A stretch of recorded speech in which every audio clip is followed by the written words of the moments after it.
ኣብ ከተማ መቐለ ብድሮን ዝተፈጸመ መጥቃዕቲ ተዘርጊሑ ኣብ ዘሎ ተወሳኺ ዝርዝር ኣብ ልዕሊ ሰላማውያን ሰባት ከቢድ ጉድኣት ከም ዝወረደ ዝተገልጸ ኮይኑ እቲ መጥቃዕቲ ከዓ ሃንደበታዊ ከም ዝነበረን ኣብ ልዕሊ መንበሪ ኣባይቲ እውን ከቢድን ቀሊልን ዕንወት ከም ዘብጽሐ ተገሊጹ። ማዕከን ዜና ቢቢሲ ምስ ገለ ናይ ዓይኒ መሰኻኽር ገይርዎ ኣብ ዘሎ ርክብ ናይ መንግስቲ ሰራሕተኛ ዝኾነት ብርኽቲ ዘሪሁን ኣብ ዝሃበቶ መግለጺ ንሳ እቲ መጥቃዕቲ ክፍጸም እንከሎ ኣብ ስራሕ እኳ እንተነበረት ድኻ ማሕበረሰብ እዩ ኣብዚ ዝነብር እዚ ዝበሃል ኣታዊ የብሉን እዚ ማሕበረሰብ ተጎዲኡ ዘሎ ጉድኣት በፂሕዎ ናብ ሕክምና ዝተወስደውን ኣሎ ክትብል እንከላ ካልእ ኣብቲ ከባቢ መጥቃዕቲ ከጋጥም እንከሎ ምስ ደቃ ኣብ ውሽጢ ገዛ ዝነበረት ኣልማዝ ወልዶ ትበሃል ድማ ኣነ ኣብዚየ ነይረ ጓለይ ድማ ኣብዚ ኮፍ ኢላ ነይራ ወዳይ ድማ ኣብቲ ሓደ ክፍሊ ነይሩ ድሮን መጽያ ምስ ደብደበት እቲ ገዛ ኣብ ዝባና ፈሪሱ ዳርጋ ተፋሒርና ኢና ወፂና ኢላ። ንሳ ከም ዝገለጸቶ ድማ ድሕሪ እቲ መጥቃዕቲ ብፍርስራስ ተጸቂጦም ከም ዝነበሩን መውፅእ ሲኢኖም ከም ዝነበሩን ክትገልጽ እንከላ እቲ ክፍልታት ብምሉእ ፈሪሱ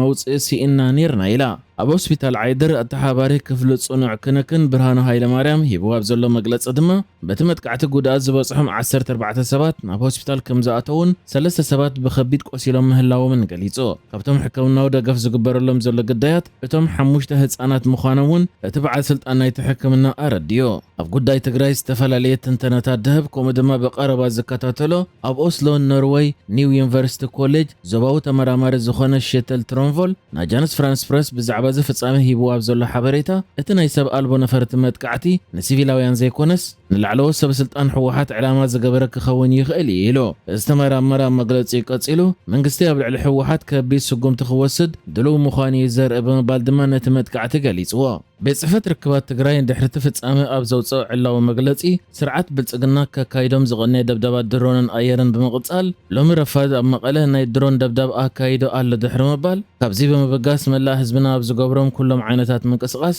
ልዑል ጥንቃቐ ንኽገብር ነተሓሳስብ ኢሉ። ከም ዝፍለጥ ኣብዚ እዋን ኣብ መንጎ ትግራይን መንግስቲ ፌደራልን ሓያል ወጥሪ ተፈጢሩ ዘሎ ኮይኑ እቲ ወጥሪ ድማ ከምቲ ኣብ 2020 ዘጋጠመ ናብ ሙሉእ ኩናት ከየምርሕ እዩ ስግኣት ሓዲሩ ዘሎ። ኢትዮጵያን እስራኤልን ዝምድናን እናሓየለ ይመጽእ ከም ዘሎ ተገሊጹ። እዚ ዝተገለጸ ኣምባሳደር ኢትዮጵያ ኣብ እስራኤል ተስፋየ ያተያ አንተነ ምስ ማዕከናት ዜና እስራኤል ኣብ ዝገበሮ ቃለ ምሕተት እዩ። ኣብቲ ምስ ማዕከናት ዜና እስራኤል ገይርዎ ዘሎ ቃለ ምሕተት መንጎ እስራኤልን ኢትዮጵያን ዘሎ ዝምድና እንዳሓየለን እንዳዓበየን ይመጽእ ከም ዘሎ ብምሕባር ኣብ መንጎ ክልቲአን ሃገራት ድማ ራብዓይ ዙርያ ዝበጽሐ ፖለቲካዊ መመኻር ከም ዝግበርን ኣብኡ ድማ ኣብ መንጎ ክልቲአን ሃገራት ዘሎ ኣብ ንግዲ ወፍሪ ቱሪዝም ቴክኖሎጂካዊ ምልውዋጥን ዞባዊ ፀታን ዘሎ ምትሕብባር ዝርብ ከም ዝተኻየደሉ ገሊጹ። እዚ ኣምባሳደር ኣብቲ ቃለ ምሕተቱ ሰፊሕ ጉዳያት ዝዳሰሰ ኮይኑ ኢትዮጵያ ምስ አልሸባብ ኣብ ሶማልያ እትገብሮ ዘላ ውግእ ከምኡ ድማ ኣብ ሶማልያ ንክልተ ዕቁድ ዝኣክል ሰራዊታ ከም ዘዋፈረት ክገልጽ እንከሎ ምስ ሕብረት ኣፍሪቃ ኣሜሪካ ሕብረት ኢሮጳን ጉረብቲ ሃገራትን ሓቢሮም ከም ዝሰርሑን ምስ እስራኤል ድማ ስለያዊ ሓበሬታ ኣብ ምልውዋጥን ወታደራዊ ምትሕብባር ኣብ ምግባርን እቲ ግብረ ሽበራዊ ጉጅለ ኣብ ዞባ ቀርኒ ኣፍሪቃን ኪኑኡን ከየስፋሕፍሕ ኢትዮጵያ ማዕፃ ክፉት ምዃኑ ገሊጹ። እዚ ኣምባሳደር እውን እቲ ዝተፈላለዩ ሰበስልጣን ኢትዮጵያ በተደጋጋሚ ምስ ናይ ወፃኢ ማዕከናት ኣብ ዝገብርዎ ዝዛረቡሉን ንኤርትራን ኢትዮጵያን ኣብ ወጥሪ እቲ ዘሎ ጉዳይ ባሕሪ እውን ዘልዓለ ኮይኑ ንኢትዮጵያ ኸ ኣብ ዓለም ዝበዝሐ ህዝቢ ዘለዋ ብመሬት ዝተኸበበት ባሕሪ ኣልቦ ሃገር እያ ድሕሪ ምባል ኣብዚ እዋን ካብ 90 ክሳብ 95 ሚእታዊት ናይ ወፃኢ ንግዲ ብወደብ ጅቡቲ ይካየድ እኳ እንተሃለወ ኣማራፂ ንምርካብ ግን ሃገሩ ኣብ ናይ ሶማሊላንድ ወደብ በርበራ 19 ሚእታዊት ከም ዘለዎን መጀካዘ ድማ ብወገን ኬንያ ብወደብ ላሙ ናይ ሱዳን ፖርት ሱዳን ከምኡ ድማ ብናይ ኤርትራ ወደባት ሃገሩ ናይ ምጥቃም ባህጊ ከም ዘለዋ ገሊጹ። ብዛዕባ ሶማልያን ሶማሊላንድን ኣመልኪቱ ድማ ኢትዮጵያ ኣብዚ እዋን ኣብ ክንዲ ምስ ሓዲኡ ወገን ትሕዝ ኣህጉራዊ ሕጊ ክተኽብርን ዞባዊ ምርግጋእን መሪፃ ኣላ ድሕሪ ምባል እቲ ጉዳይ ንኽትግምቶ ዝተሓላለኸ ኢልዎ። ኣብ ናይ ወፃኢ ርክባት ድማ ኢትዮጵያ ሚዛናዊ ዝኾነ ርክባት ዘለዎ ናይ ወፃኢ ፖሊሲ ከም እትኽተልን ኣፍ ደገ ባሕርን ናይ ወደብ ኣማራጭታት ንምርካብን ኣብ ምርግጋእ ቀይሕ ባሕርን ወሽመጥ ዓደንን ተራ ንኽህልዋ ከምኡውን ዕላማታታ ንምውቃዕ ምስ ዝኾነት ሃገር ንምትሕብባር ማዕፃ ክፉት ምዃኑ ድሕሪ ምግላጽ ኣብ ክንዲ ኣብ ወታደራዊ መዳይ ምስ ሓደ ወገን እትወግን ሃገራዊ ረብሓታታ ከም እተቐድም ይገሊጹ። እዚ ኣምባሳደር ከዓ ነቲ ብውዙሓት ሰበስልጣናት ሃገር ዝደፍእሉ ዘለዉ ጉዳይ ቀይሕ ባሕርን ወደብን ኢትዮጵያ ረብሓ እያ ተናደ ዘላ ኢሉ ክገልጾ እንከሎ ምስ ጎረቤት ሃገራት ኮነ ዞባውያን መንግስታት ድማ ኢትዮጵያ ኣፍ ደገ ባሕሪ ንምርካብ ትሰርሕ ከም ዘላ ገሊጹ።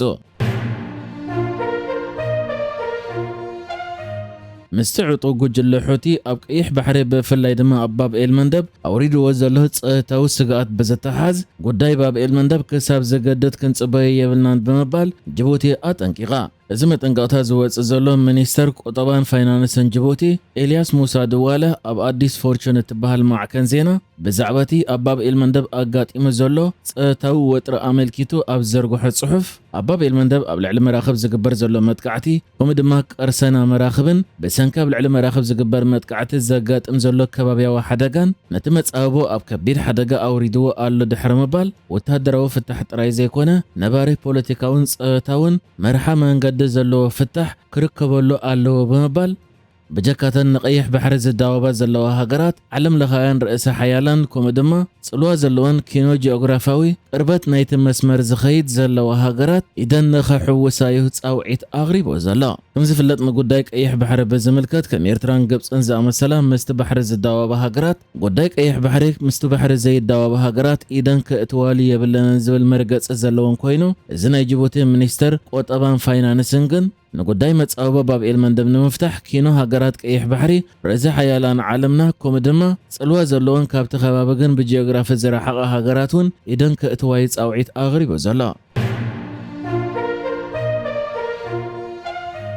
محدر دونالد ترامب ناب أمريكا بزي حقو من قد آتيوم زبالهم إرتراوين زركبهم زيقاتات زتفل عليها هاجرات ناب هاجراتهم كسودم بزي مخالو مسكالوت هاجرات بزقبرو السمع نابتن هاجرات يسودم أبزولو واللقزي حجد ما مساو أفريقيا تركب هاجر لايبيريا أستاد شحن كل التميتن سدت نياتات نابت هاجر نمسقوق سمع كم زقبرت هاجاليزو نسمع بزملكات بوغن لايبيريا علو مجلس قوات إزولو خوينو اتا هاجر كا اتم كاب أمريكا تسيقوم ناب آزموس زيقاتات كم أجايش كتقبلهم كم زخونتن حقاو مسالاتهم دماك كتخبروا لهم مخوانا منيستر زينا اتهاجر حبيرو مسرت اتتغير زلو سمع دماك كابتم شحن كل التميتن ناب تهاجر كموص ايام تباهيلهم زلو ترامب سوغوم زيغاتات نيستفل عليها هاجرات اتم عسرا ابز سومن ناب تهاجر كموص خوينم ابز دلي وسع دما كاب تهاجر ناب هاجرهم كملسو وي دما اب تهاجر حتى عقبا نخقربو عدل كهلوم مخوانا بمنقسه تهاجر تحبير لا زيغاتات نايتهم كاب امريكا ناب لايبيريا سغوغو كساب حجي زي تقلص كوانتلو قدمي حجي ممحدار دونالد ترامب زيغاتات ايرترا زركبوم زيغاتات زتفلاليا زيغاتاتن كيقبلا ايكا الان زبلن هاجرات افريقيا ناب كم ماكلاي افريقيا ايكواتوريال غيني اسواتيني دوب سودانن زامسل هاجرات الريزو يفلطيو